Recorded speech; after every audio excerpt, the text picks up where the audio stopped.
ಓಂ ಅನಘಾಯ ನಮಃ. ನೀವು ಇದ್ರ ಮೇಲೆ ಬಲಗಾಲು ಇಡಿ. ಇವಾಗ ನೆಕ್ಸ್ಟ್ ಯಾವ ಕಾಲು ಬರುತ್ತೆ? ಎರಡು ಕಾಲು ಬರುತ್ತೆ. ಸೊ ನಾವು ಲಾಭ ನಷ್ಟ ಅಂತ ಹೇಳ್ತೀವಿ. ಸೊ ಇದು ಲಾಭ ಆದರೆ ಇದು ನಷ್ಟ ಆಯಿತು. ಸೊ ನಾವು ನಷ್ಟದಲ್ಲಿ ಎಂಟ್ರಿ ಕೊಟ್ವಿ. ಸೊ ಮುಂದೆ ಬಂದರೆ ನಾವೇನು ಮಾಡಿದ್ವಿ, ಮನೆ ಒಳಗೂ ಒಂದೇ ಮೆಟ್ಲು ಮಾಡಿದ್ದೀವಿ. ಮನೆ ಒಳಗೆ ಹೋಗೋದಕ್ಕೂ ಸೊ ಒಂದೇ ಮೆಟ್ಲು ಮಾಡಿದಾಗ ಇಲ್ಲಿಂದ ಒಳಗೆ ಹೋಗೋದಕ್ಕೆ ನೋಡಿ, ಇಲ್ಲಿ ಲಾಭ, ಇಲ್ಲಿ ಮತ್ತೆ ನಷ್ಟಕ್ಕೆ ಬಂದ್ವಿ ಒಳಗೆ. ಸೊ ಈ ರೀತಿಯಾದ ಪ್ರಾಬ್ಲಮ್ ಇಲ್ಲಿ ಬರುತ್ತೆ. ಸೊ ಇದು 2 ಮೆಟ್ಲುಗಳು ಆಗಬೇಕು. 2 ಮೆಟ್ಲಾದಾಗ ನಮ್ಮ ಕಾಲು ಬಲಗಾಲು ಮನೆ ಒಳಗೆ ಹೋಗುತ್ತೆ, ಅದು ಶುಭ ಅಂತ ಕರಿತೀವಿ. ಮನೆಯಿಂದ ಹೊರಗಡೆ ಹೋಗಬೇಕಾದ್ರೂ ನಾವು ಬಲಗಾಲಿಟ್ಟು ಹೊರಗಡೆ ಹೋಗಬೇಕು ಅಂತ ಹಿರಿಯರು ಹೇಳ್ತಾಯಿದ್ರು. ಮನೆ ಒಳಗೆ ಹೋಗಬೇಕಾದ್ರೂ ಬಲಗಾಲಿಟ್ಟು ಒಳಗೆ ಹೋಗು ಅಂತ ಹೇಳ್ತಾಯಿದ್ರು. ನಮ್ಮ ಮಕ್ಕಳಿಗೂ ನಾವು ಅದನ್ನೇ ಹೇಳ್ಕೊಡೋದು. ಶುಭ ಕಾರ್ಯಗಳಿಗೆ ಬಲಗಾಲೇ ಮುಂದೆ 2 ಮೆಟ್ಲು ಆಗಬೇಕು. ಇದು 2 ಮೆಟ್ಲು, ಅದು 2 ಮೆಟ್ಲು. 2 ಮೆಟ್ಟು ಆಗಬೇಕು. ಅದು ಮೆಟ್ಲು ಇಲ್ಲದೆ ಇದ್ರೂ ನಡೀತಿಲ್ಲ, ನಡೀತದೆ. ಅದು ಚಿಕ್ಕದಾಗಿರೋದಕ್ಕೆ ಅದು ಡೈರೆಕ್ಟಾಗಿ ನೀವು ಇದು ಮಾಡ್ಕೋಬೋದು. ಸರಿ ನೋಡಿ, ಈ ಮೆಟ್ಲು ನೋಡಿ, ಇಲ್ಲಿ ಕಾಲಿಡಿ, ಬಲಗಾಲಿಡಿ, ಆಮೇಲೆ ಎಡಗಾಲಿಡಿ. ಮನೆ ಒಳಗಡೆ ಹೋಗಿ ಈಗ. ಹಾಂ, ಯಾವ ಕಾಲಿಂದ ಒಳಗಡೆ ಹೋದ್ರಿ ಸರ್? ಬಲದ ಕಾಲಿಂದ. ಅದೇ ಥರ ಈಗ ಬಲಗಾಲ ಹೊರಗಡೆ ಇಡಿ. ಈಗ ಬಲಗಾಲ ಕೆಳಗಡೆ ಇಟ್ಟು ಹೊರಗಡೆ ಹೋಗ್ತಾರೆ. ಸೊ ಈ ಒಂದು ಸೆಟಪ್ ಏನಿದೆ ಬಾಗಿಲದ್ದು ಮೆಟ್ಲದ್ದು, ಇದು A1 A ಗ್ರೇಡ್ ಅಂತ ಕರಿತೀವಿ. ಅಲ್ಲ, ಇದು ಅದ್ರ ಲೆವೆಲಾಗಿ ಬರುತ್ತಲ್ಲ, ತೊಂದರೆ ಇಲ್ಲ ಅಲ್ಲ? ಇದು ಅದಕ್ಕೇನು ತೊಂದರೆ ಇಲ್ಲ. ನೋಡಿ, ಇವ್ರದ್ದು ಒಂದು ಬೇಕ್ರಿ ಬಿಸ್ನೆಸ್ ಇರುವಂಥದ್ದು. ಸೊ ಯಜಮಾನರಿಗೆ ಈ ರೀತಿಯಾದ ಬಿಸ್ನೆಸ್ ಇದ್ದಾಗ ಈ ಒಂದು ಪಶ್ಚಿಮದ ಬಾಗಿಲೇನಿದೆ ಇದು ಬಿಸ್ನೆಸ್ ಎಕ್ಸ್ಪ್ಯಾನ್ಷನನ್ನು ಮಾಡಿಸ್ಕೊಡುತ್ತೆ. ಶನಿಗ್ರಹ ಅನ್ನುವಂಥದ್ದು ಒಂದು ಕಮರ್ಷಿಯಲ್ ಬಿಸ್ನೆಸ್ಗಳಿಗೆ ಒಂದು ಸಪೋರ್ಟ್ ಮಾಡ್ತಕ್ಕಂಥ ಗ್ರಹ. ಅದೇ ರೀತಿ ಜಾತಕದಲ್ಲಿ ಕೂಡ ಅದೇನಾದರೂ ಶನಿಗ್ರಹ ಚೆನ್ನಾಗಿದ್ದುಬಿಟ್ಟು ಈ ರೀತಿಯಾದ ಬಾಗಿಲನ್ನು ಇಟ್ಕೊಂಡು ಅವರು ಬಿಸ್ನೆಸ್ಸಲ್ಲಿದ್ದಾಗ ಒಂದು ಎಕ್ಸ್ಟ್ರಾಡಿನರಿಯಾಗಿ ಗ್ರೋತನ್ನು ನೀಡುವಂಥ ಒಂದು ಸಂಯೋಗವನ್ನು ಕೊಡುತ್ತೆ ಅನ್ನೋದನ್ನು ಈ ಮೂಲಕ ತಿಳಿಸ್ತಾ ಇದ್ದೀನಿ. ಇದು ಡಿಗ್ರಿ ಸೂಪರ್ ಆಗಿರೋ ಕಾರಣಕ್ಕೆ ಇದು ಉತ್ತರ ವಾಯುವ್ಯ ಬರ್ತಾ ಇದೆ. ನೀವೇನು ಬಾಯ್ಲರ್ ಕೇಳ್ತಾ ಇದ್ದೀರಿ, ಬಾಯ್ಲರ್ನ ಇಲ್ಲಿ ಫಿಕ್ಸ್ ಮಾಡ್ಕೊಳ್ಳಿ. ಬೆಂಕಿಯನ್ನು ಈ ಕಡೆಯಿಂದ ಇಡೋ ಥರ ಮಾಡಿ. ಓಕೆ. ಅವಾಗ ನಿಮಗೆ ಅನುಕೂಲ ಕೊಡುತ್ತೆ, ಏನು ತೊಂದರೆ ಇಲ್ಲ. ಮತ್ತು ಕಾಂಪೌಂಡ್ ಬಗ್ಗೆ ಹೇಳಿದೆ, ಆ ಕಾಂಪೌಂಡ್ ಇಲ್ಲಿ ಕಂಟಿನ್ಯೂ ಆಗಲಿ. ಅದೇ ಕಾಂಪೌಂಡನ್ನು ನೀವು ಮುಂದುವರಿಸ್ಕೊಂಡು ಇಲ್ಲಿಂದ ಕೂಡ ಒಂದು 3 ಅಡಿನೋ 4 ಅಡಿನೋ ಜಾಗವನ್ನು ಬಿಟ್ಟು ಕಾಂಪೌಂಡ್ ತೊಗೊಂಡಿದ್ದೇ ಆದಲ್ಲಿ ಇಲ್ಲೇ ಪಿಟ್ಕೊಂಡು ಸಹ ನೀವು ಮಾಡ್ಕೋಬೋದು. ಓಕೆ. ಇಲ್ಲಿ ಹಳ್ಳಿಗಳಲ್ಲಿ ಸಮಸ್ಯೆ ಏನಂತಂದರೆ, ನಾವು ಜಮೀನು ಇಟ್ಬಿಟ್ಟಿರ್ತೀವಿ, ಅಲ್ಲಿ ಪಿಟ್ಗುಂಡಿ ಏನೋ ಅನಿವಾರ್ಯ ಆಗಿಬಿಟ್ಟಿರುತ್ತೆ. ಸೊ ಅವಾಗ ಪಿಟ್ಗುಂಡಿ ಅನ್ನೋದು ಕಾಂಪೌಂಡ್ ಒಳಗಡೆ ಬರಬೇಕು. ಅದ್ರ ಬಗ್ಗೆನೂ ಒಂದು ಗಮನ ಇರಲಿ. ಮತ್ತು ಈ ಕಡೆ ಬನ್ನಿ. ಈ ಕಡೆ ಬಂದಾಗ ನೋಡಿ, ಈ ರೀತಿಯಾಗಿ ಈ ಮನೆಯ ಗೋಡೆಗೆ ಯಾವುದೇ ಕಾರಣಕ್ಕೂ ಮೀಟರ್ ಬೋರ್ಡ್ಗಳನ್ನು ಈ ರೀತಿಯಾಗಿ ಫಿಕ್ಸ್ ಮಾಡಬಾರ್ದು. ಅದು ಯಾವುದೇ ಮೂಲದ್ದಾಗಿರಲಿ. ಅಂದರೆ ನಾವು ಇದರಿಂದ ಏನು ಎಫೆಕ್ಟ್ ಕಾಣುತ್ತೆ ಅಂದರೆ ಮನೆ ಗೋಡೆಗೆ ನಾವು ಕನೆಕ್ಷನ್ ಕೊಡೋದಿಲ್ಲ. ಅದು ಎಷ್ಟೇ ಅಂದ್ರೂ ಸಮಸ್ಯೆನೇ ಕೊಡೋದು. ಸೊ ಅದಕ್ಕೆ ನಾವೇನು ಮಾಡ್ತೀವಿ, ಈ ಕಡೆ ಒಂದು ಗೋಡೆ ಇದೆ, ಇದು ನಾವು ಇದರಲ್ಲಿ ವಾಸ ಮಾಡಲ್ಲ, ಕರೆಕ್ಟಾ? ಈ ಗೋಡೆಗೆ ನಾವು ಇಲ್ಲಿ ಮಾಡ್ಬೋದು. ಇದು ಇದೇನೋ ಸ್ಟೋರ್ ರೂಮೋ ಏನೋ ಒಂದು ಮಾಡ್ಕೊಂಡಿದ್ದೀವಿ, ಈ ಗೋಡೆಗೆ ಕೂರಿಸ್ಬೋದು ಅದನ್ನು. ಆ ರೀತಿಯಾಗಿ ಮಾಡ್ಕೋಬೋದು.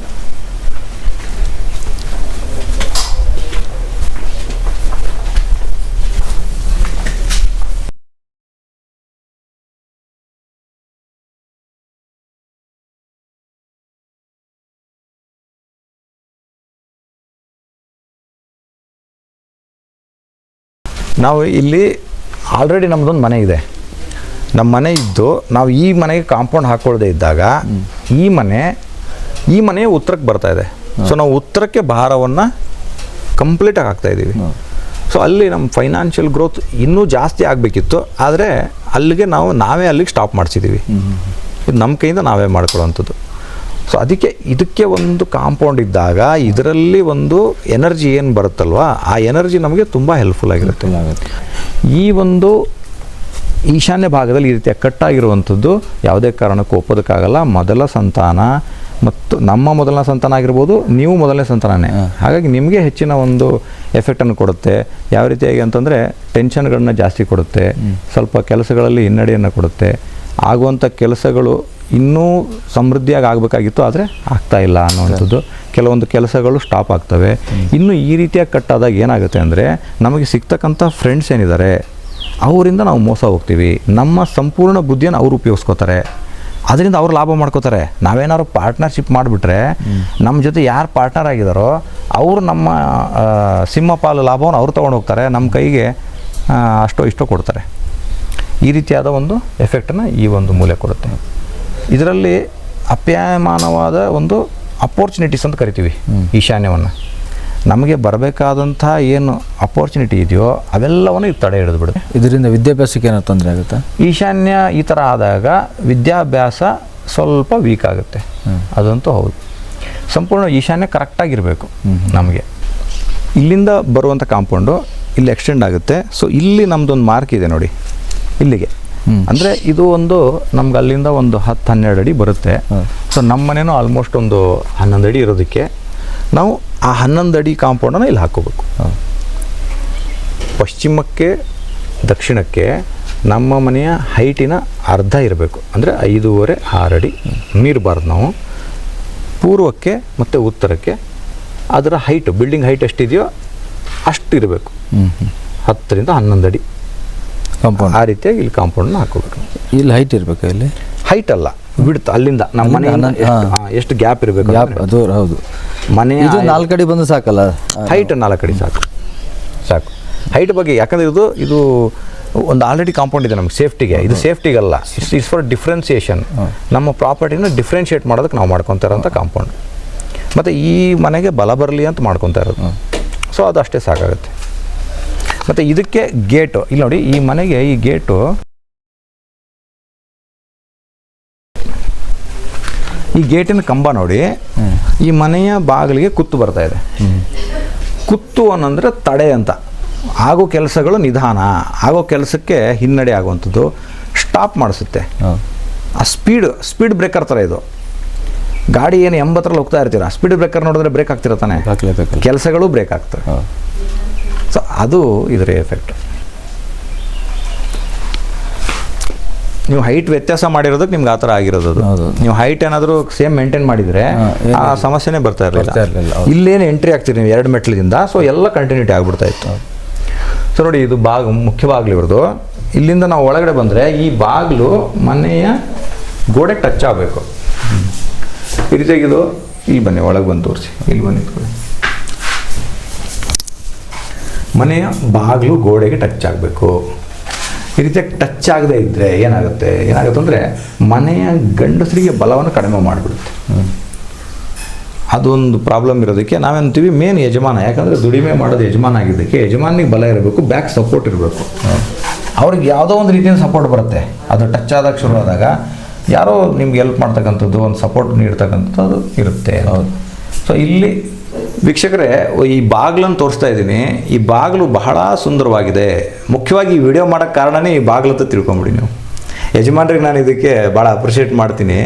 ಯಾಕಂದರೆ ನೋಡಿ, ಈ ಬಾಗಿಲು ರಾಜಯೋಗದ ಬಾಗಿಲು ಅಂತ ಕರಿತೀವಿ ನಾವು ವಾಸ್ತುವಿನಲ್ಲಿ. ಡಬಲ್ ಡೋರ್ ಅಂತ ಕರಿತೀವಿ, ಕರೆಕ್ಟಾ? ಇಲ್ಲಿ ನೋಡಿ, 2 ಬಾಗಿಲಿದೆ. ಸೊ ಈ ರೀತಿಯಾಗಿ 2 ಬಾಗಿಲು ಇರ್ತಕ್ಕಂಥದ್ದು ಬಹಳ ಒಂದು ಸಮೃದ್ಧಿಯ ಸಂಕೇತ.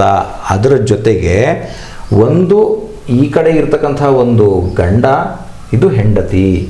ಗಂಡ ಹೆಂಡತಿಯ ಸಾಮರಸ್ಯವಾಗಿ ಬದುಕ್ತಕ್ಕಂಥ ಒಂದು ಸೂಚನೆಯನ್ನು ನೀಡೋದ್ರ ಜೊತೆಗೆ ಅವರಿಗೆ ಒಂದು ಅಪ್ಯಾಯಮಾನವಾದ ಪ್ರೀತಿಯನ್ನು ಕೊಡುತ್ತೆ, ಇಬ್ಬರು ಹೊಂದಾಣಿಕೆಯನ್ನು ಕೊಡುತ್ತೆ, ಇಬ್ಬರಿಗೂ ಸಾಮರಸ್ಯವನ್ನು ಕೊಡುತ್ತೆ. ಆ ಒಂದು ವಿಚಾರದಲ್ಲಿ ಈ ಬಾಗಿಲು ಬಹಳ ಶ್ರೇಷ್ಠ. ಹಾಗಾಗಿ ಡಬಲ್ ಡೋರನ್ನು ಮಾಡ್ಕೊಳ್ಳೋದಕ್ಕೆ ಹಿಂಜರಿಬೇಡಿ, ಡಬಲ್ ಡೋರ್ ಮಾಡ್ಕೊಳ್ಳಿ, ಅದು ಬಹಳ ಉತ್ತಮ ಅಂತ ಕೂಡ ಹೇಳ್ತೀನಿ.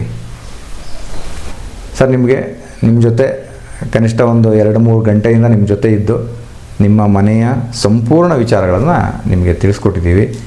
ನಿಮ್ಗೆ ಹೇಗೆ ಅನಿಸ್ತು? ನಿಮ್ಮ ಅನುಭವ ಹೇಗಿತ್ತು? ನಾವು ಕೊಟ್ಟ ಮಾಹಿತಿ ನಿಮಗೆ ಎಷ್ಟು ಸಂತೃಪ್ತಿ ಆಗಿದೆ ಅಂತ ನಮ್ಮ ವೀಕ್ಷಕರಿಗೂ ಸ್ವಲ್ಪ ತಿಳಿಸಿ. ಇಲ್ಲ, ನನಗೆ ಸ್ವಲ್ಪ ಇದ್ರ ಬಗ್ಗೆ ನಾನು ವಿಡಿಯೋಗಳು ನೋಡೋದ್ರಿಂದ ಇದ್ರ ಬಗ್ಗೆ ಸ್ವಲ್ಪ ಅವಗಾಹನ ಇತ್ತು. ಹಾಗಾಗಿ ನೀವು ಹೇಳಿದ್ದನ್ನೆಲ್ಲ ಅಬ್ಸರ್ವ್ ಮಾಡಿ ನೋಡಿದಾಗ ನನಗೂ ತುಂಬ ಖುಷಿ ಆಯ್ತು ಇದ್ರ ಬಗ್ಗೆ. ನಾನು ಸ್ವಲ್ಪ ಮನೆ ಮಾಡುವಾಗ ಅದ್ರ ಬಗ್ಗೆ ಸ್ವಲ್ಪ ಅವಗಾಹನ ಇದ್ದೇ ಮಾಡಿದ್ದೆ ಮನೇನ. ಆದರೂ ಕೆಲವರು ಇನ್ನೊಬ್ಬರು ಹೇಳಿದ ತಪ್ಪಿದ್ದರಿಂದ ಸ್ವಲ್ಪ ಅಲ್ಲಲ್ಲಿ ತಪ್ಪುಗಳಾಗಿತ್ತು. ಅದು ನೀವೀಗ ಬಂದು ಹೇಳಿರೋದ್ರಿಂದ ಅದನ್ನೆಲ್ಲ ಪೂರ್ತಿ ಕರೆಕ್ಷನ್ ಮಾಡ್ಕೊಂಡ್ಬಿಟ್ಟು ಮತ್ತೆ ನೀಟಾಗಿ ಮಾಡ್ತೀನಿ.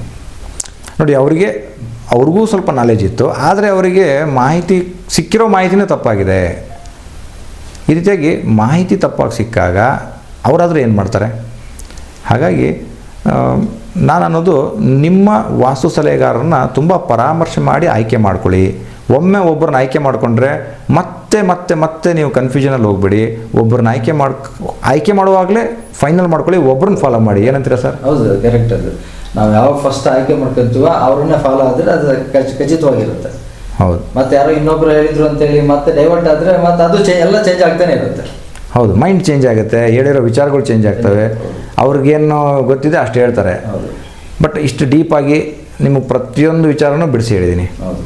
ಸೊ ನಮ್ಮನ್ನು ನೀವು ನಿಮ್ಮ ಸ್ಥಳಕ್ಕೆ ಪರಿಶೀಲನೆಗೆ ಕರ್ಕೊಂಡಾಗ ನಾವು ಮನೆಯ ಇಂಚಿಂಚನ್ನು ಚೆಕ್ ಮಾಡಿ, ನಾವು ಈ ವಿಡಿಯೋದಲ್ಲಿ ನಿಮಗೆ ಒಂದು 15-20 ನಿಮಿಷ ಕಾಣಿಸುತ್ತೆ, ಆದರೆ ಕನಿಷ್ಠ 2 ರಿಂದ 3 ಗಂಟೆ ಸಂಪೂರ್ಣ ವೀಕ್ಷಣೆ ಮಾಡಿ ಪ್ರತಿಯೊಂದನ್ನು ಹುಡುಕಿ ಯಾವ ತಪ್ಪು ಯಾವುದರಿಂದ ಏನಾಗ್ತಾ ಇದೆ ಪ್ರತಿಯೊಂದನ್ನು ನಾವು ಬಿಡಿಸಿ ವಿಸ್ತಾರವಾಗಿ ಆ ಒಂದು ದೋಷಗಳನ್ನು ಐಡೆಂಟಿಫೈ ಮಾಡಿ ಅದರ ರೆಕ್ಟಿಫಿಕೇಷನ್ಗಳನ್ನು ಸಹಿತ ಸಂಪೂರ್ಣ ಮಾಹಿತಿಯನ್ನು ಮನೆಯ ಓನರ್ಗೆ ನೀಡ್ತಕ್ಕಂಥದ್ದು. ಇಷ್ಟು ವಿವರಣಾತ್ಮಕವಾದಂಥ ಒಂದು ಕನ್ಸಲ್ಟೇಷನ್ ಬೇಕಾಗಿದ್ದಲ್ಲಿ ನೀವು ಸಂಪರ್ಕ ಮಾಡ್ಬೋದು. ನಿಮಗೆ ನಮ್ಮ ಕಡೆಯಿಂದ ಇದೇ ರೀತಿ ಸಂಪೂರ್ಣ ವಿವರಣೆಯನ್ನು ನೀಡ್ತೀವಿ ಅಂತ ಹೇಳ್ತಾ, ನಿಮ್ಮೆಲ್ಲರಿಗೂ ಭಗವಂತ ಒಳ್ಳೇದು ಮಾಡಲಿ. ನಿಮಗೂ ಕೂಡ ವಾಸ್ತುವಿಂದ ನಿಮ್ಮ ಮನೆ ಕೂಡ ಸಮೃದ್ಧಿ ಆಗಲಿ ಅಂತ ಆಶಿಸ್ತಾ ಈ ವಿಡಿಯೋವನ್ನು ಇಲ್ಲಿಗೆ ಮುಕ್ತಾಯ ಮಾಡ್ತಾ ಇದ್ದೀನಿ. ನಮಸ್ಕಾರ, ಧನ್ಯವಾದಗಳು ಸರ್, ಧನ್ಯವಾದಗಳು.